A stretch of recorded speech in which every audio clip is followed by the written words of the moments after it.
All right, got your organizational behavior exam coming up? Then you are in exactly the right place. This explainer is designed to cut right through the textbook clutter and give you the absolute core concepts you need to pass. Let's get right into it.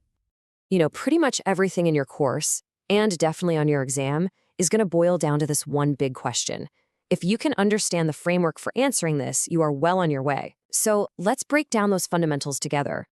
Okay, first things first. Let's nail down the definition you absolutely have to know. Organizational behavior, or OB for short, is really just the study of what people do in organizations, and more importantly, why they do it.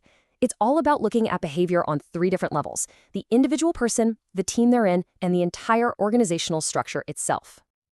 So what's the point of all this? Why should you care? Well, for your exam, you have to remember this. The whole goal of using OB principles is to improve 2 critical things. First, job performance. That's basically how well people actually do their jobs. And second, organizational commitment. That's the glue that makes an employee want to stick around and help the company succeed. Everything we're going to talk about is all about boosting these 2 big ones. So who is the person that actually puts all this OB stuff into practice? Yep, it's the manager. They're the ones in the trenches using these ideas to plan out the work, organize their teams, lead their people, and, control the outcomes to make sure the organization is hitting its goals. To be really good at their job, managers need a blend of 3 essential skills. Technical skills, that's the what you know, like an accountant who knows tax law inside and out. Human skills are the who. That's the ability to really connect with, motivate, and work with other people. And finally, conceptual skills are the why. That's seeing the big picture, understanding how all the different parts of the puzzle fit together. A manager's job isn't just one thing. It's a lot. A researcher named Henry Mintzberg found that managers actually wear 10 different hats.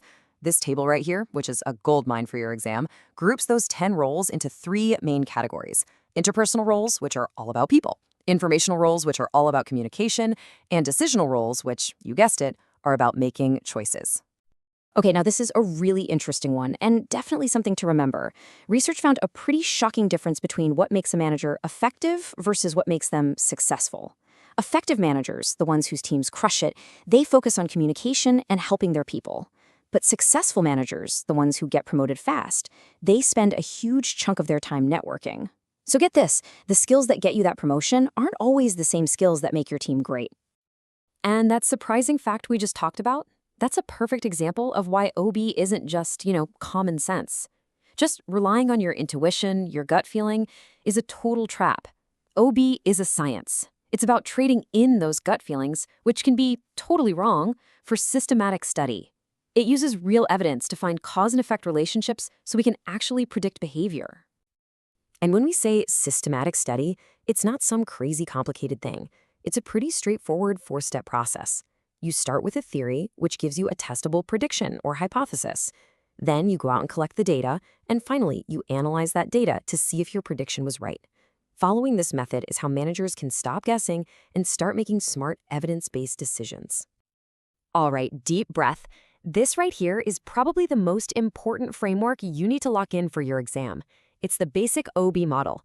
Think of it as your roadmap for analyzing pretty much any situation in a company. And it's simple. It flows from inputs to processes to outputs. Let's start with inputs. Think of these as the ingredients you have before you start cooking. They're the raw materials we're working with.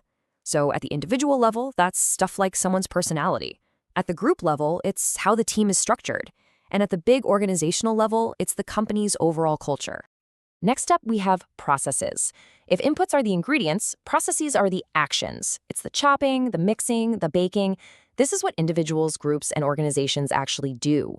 We're talking about things like motivation, communication, and leadership. This is the action part of the model. And all of that action leads us to the outputs. This is the finished dish. These are the key results we're trying to get. And hey, did these look familiar? They should. We're right back to things like job performance and organizational commitment. This model beautifully shows how the inputs, when acted upon by the processes, create these all-important results. So that's the core framework. But if you really want to nail this stuff down and walk into your exam with total confidence, you can find the full summary and a bunch of practice tests over at gradeguru.nl.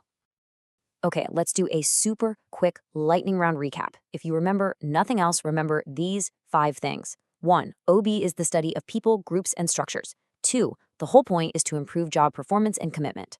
3. Great managers need a mix of technical, human, and conceptual skills. 4. Make decisions based on science, not just gut feelings. And 5. That inputs, processes, outputs model, that's your secret weapon for analysis. So, I'll leave you with a question to chew on. Now that you have this framework, which input do you think has the biggest impact on a team's success? Is it individual personality, the group structure, or the entire organizational culture? Thinking about that is a great way to start flexing those new OB analysis muscles. All right, good luck with your studies.